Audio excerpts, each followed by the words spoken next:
হারাম দি ফেট ভরিয়া খালি বছরে বছরে হজ উমরা করৌকা আর মসজিদ বানাকা, এটা আপনার ব্যস্ত নিবগিনি। জানিয়া রাখুন যেন হারামর সিটা যত সময় শরীরও থাকবো, রক্ত গোস্ত থাকবো, আপনি ব্যস্তর উপযুক্ত শরীর বানাইতে পারত না। যতক্ষণ আপনার ইনে নাচ জ্বালানি হয়েছে দুর্যোগ, তত সময় তো আপনি ব্যস্তর উপযুক্ত হইতে নাই। ফরর হক দুনিয়াতে আটকাই থইয়া গেছেন, যত বড় আমল লইয়া যাক আপনি উইথেল করে রাখা হইব, আপনার ফয়সালা দান করা হইত নাই।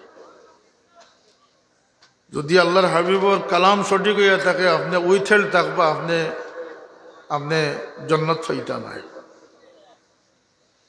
এর লাগি কোরআন শরীফ থেকে দূরে সরি যাওয়াটা আমরা মাঝে বেপরোয়ামি সৃষ্টি হয়েছে। আমরা বেপরোয়া নাই, আল্লাহ আমরা শৃঙ্খলিত করছেন। বাড়ির খান্দাত বিশ্রাত বলর ডিগ্রাত দেন, নিরাপদ যতখান হইব তার রসিরে তত লম্বা করে ডিগ্রা দেন। কথা ঠিক না? ঠিক না? কোনো গাছগাছালি থাকলে, ফসল থাকলে তারে বাট্টি করে ডিগ্রা দেন।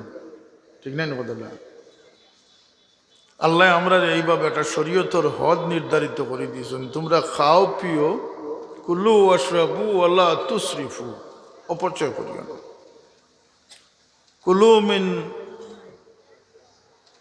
রিজকিল্লাহ, আল্লাহর দেওয়া রিজেক খাও, হালালান তাইয়্যিবা, পবিত্র রিজেক খাও। আল্লাহ মানুষের সীমা নির্ধারণ করে দিয়েছেন, এর বাইরে যে গেল গিয়ে হে রসি ছিঁড়ি নিল। আল্লাহ আমরা দুনিয়াত পাঠাইছেন, তান খান্দার থেকে আমরা রওনা করিয়াইস। মানুষের জিন্দগির হকিকত বুঝেন না করি, মানুষে কোরআন বিমুখতা সৃষ্টি হইছে, নিজের ধর্ম বানাই লিছে। কেনে বলতে উদ্দেশ্য, লক্ষ্য উদ্দেশ্য স্থির করতে পারছে না। শতকরা মানুষের জিজ্ঞা 100 জন মানুষের উত্তর দিব, আমার তো জন্ম থেকে শুরু হয়েছে আর মৌতের সময় শেষ হয়েছে। মৌত মানুষের যদি শেষ হয়ে যেত, তাইলে মৌতের পরে কবরের আজাব খেনে, সোয়াল জবাব খেনে আসেনি? সোয়াল জবাব আজাব। আল্লাহ নবী ফরমাইন, যে মানুষ মারা গেল তারে গরম পানি অতি গরম দিও না, অতি ঠান্ডা দিও না। মইতে ফরিয়াদ করেন যে ভাই সক্রাতর মুসিবতে আমারে জখমি করিলিছে, আমারে অতি গরম পানি দি দুঃখ দিও না, অতি ঠান্ডা পানি দিও কষ্ট দিও না। সে খাফত ভিন্দাইন, সে করার লইয়া আগুয়াইন, সে কবরত সব মইতে এহসাস করেন, বুঝইন।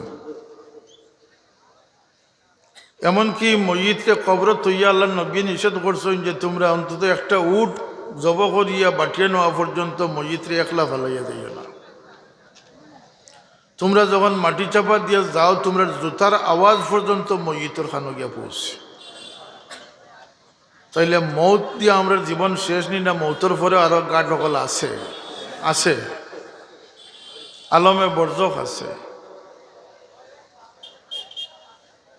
পানির মাঝে, খাদার মাঝে নিয়ে রাখি আইসইন, আল্লাহর হাওলা করে তুই আইসইন। মা বাপরে যদি আল্লাহ গছিলেন, আপনি রাখতে দেরি হইব, জন্নত বনতে দেরি হইত না।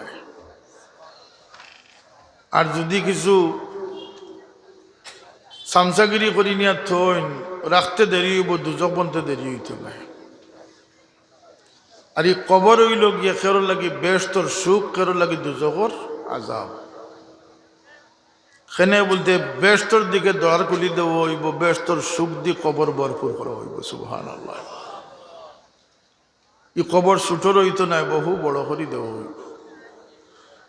আর যদি কোনো মানুষ আল্লাহর নারাজ করি যায়, তার যত বড় মার্বেলের কবর নিয়ে তো তার কবর জন্নতর গাড়া বনিয়ে যাব, দুজকর গাড়া বনিয়ে যাব, দুজকর দিক থেকে তার আযাবর দ্বার খুলি দেব।